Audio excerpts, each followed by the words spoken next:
JDS ದುರ್ಬಲವಾದಷ್ಟು ಕಾಂಗ್ರೆಸ್ಗೆ ಲಾಭ. ರಾಜ್ಯದಲ್ಲಿ ಜೆಡಿಎಸ್ ದುರ್ಬಲಗೊಂಡಷ್ಟು ಅದರ ಲಾಭ ಕಾಂಗ್ರೆಸ್ಗೆ ಎನ್ನುವುದನ್ನು ತಳ್ಳಿ ಹಾಕುವಂತಿಲ್ಲ. ಕಾಂಗ್ರೆಸ್ ಮತ್ತು ಬಿಜೆಪಿ ವಿರುದ್ಧ ಅಸಮಾಧಾನಗೊಂಡ ಅಲ್ಪಸಂಖ್ಯಾತರು ಹಿಂದುಳಿದವರಿಗೆ ಜೆಡಿಎಸ್ ಆಸರೆಯಾಗಿತ್ತು.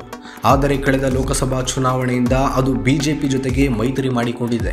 ಹೀಗಾಗಿ ಅವರ ಮತ ಬ್ಯಾಂಕ್ ಆಗಿದ್ದ ಅಲ್ಪಸಂಖ್ಯಾತ ಮತ್ತು ಹಿಂದುಳಿದ ದಲಿತ ಮತಗಳು ಕಾಂಗ್ರೆಸ್ಗೆ ಹೋಗಿದೆ. ಆದ್ದರಿಂದ ಜೆಡಿಎಸ್ನ ಪ್ರಾಬಲ್ಯ ಕುಗ್ಗಿಸಿದಷ್ಟು ಅದರಿಂದ ಕಾಂಗ್ರೆಸ್ಗೆ ಲಾಭವಾಗ್ತಾ ಇದೆ. ಆದ್ದರಿಂದಲೇ ಆಪರೇಷನ್ ಹಸ್ತ ವಿಚಾರಗಳು ತೆರೆಮರೆಯಲ್ಲಿ ಹರಿದಾಡ್ತಾ ಇವೆ. ಮುಂದಿನ ಚುನಾವಣೆ ಹೊತ್ತಿಗೆ ರಾಜ್ಯದಲ್ಲಿ ಏನೆಲ್ಲ ಬದಲಾವಣೆಗಳು ಆಗುತ್ತವೆಯೋ ಗೊತ್ತಿಲ್ಲ. ರಾಜ್ಯದಲ್ಲಿ ಬಿಜೆಪಿ ಮತ್ತು ಜೆಡಿಎಸ್ನ ಮೈತ್ರಿ ಇನ್ನಷ್ಟು ಗಟ್ಟಿಯಾಗುತ್ತಾ? ಕಾಂಗ್ರೆಸ್ ನಾಯಕರು ಜೆಡಿಎಸ್ ಶಾಸಕರನ್ನ ತಮ್ಮತ್ತ ಸೆಳೆದು ಪಕ್ಷದ ಪ್ರಾಬಲ್ಯವನ್ನ ಇನ್ನಷ್ಟು ಕುಗ್ಗಿಸುವ ಪ್ರಯತ್ನಕ್ಕೆ ಕೈ ಹಾಕುತ್ತಾರಾ ಗೊತ್ತಿಲ್ಲ.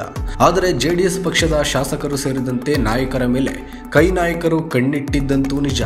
ಇದು ಗೊತ್ತಾಗ್ತಾ ಇದ್ದಂತೆ ದೇವೇಗೌಡರು ಅಖಾಡಕ್ಕಿಳಿದಿದ್ದಾರೆ. ಪಕ್ಷದ ನಾಯಕರನ್ನ ಒಂದೇ ವೇದಿಕೆಗೆ ತರುವ ಮೂಲಕ ಕಾರ್ಯಕರ್ತರಲ್ಲಿ ಉತ್ಸಾಹ ತುಂಬುವ, ಪಕ್ಷದ ಸಾಮರ್ಥ್ಯ ಹೆಚ್ಚಿಸುವ ಚಿಂತನೆಯಲ್ಲಿದ್ದಾರೆ. ಮುಂದಿನ ಬೆಳವಣಿಗೆಯನ್ನ ಕಾದು ನೋಡೋಣ.